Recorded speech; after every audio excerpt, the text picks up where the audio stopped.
Thirumavalavan CBSE பள்ளி நடத்துகிறார், அவருக்கு தெரியாதுண்ணே.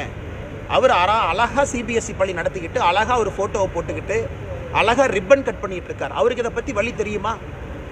திருமாவளவனுக்கு இதை பற்றி என்ன வழி தெரியும்?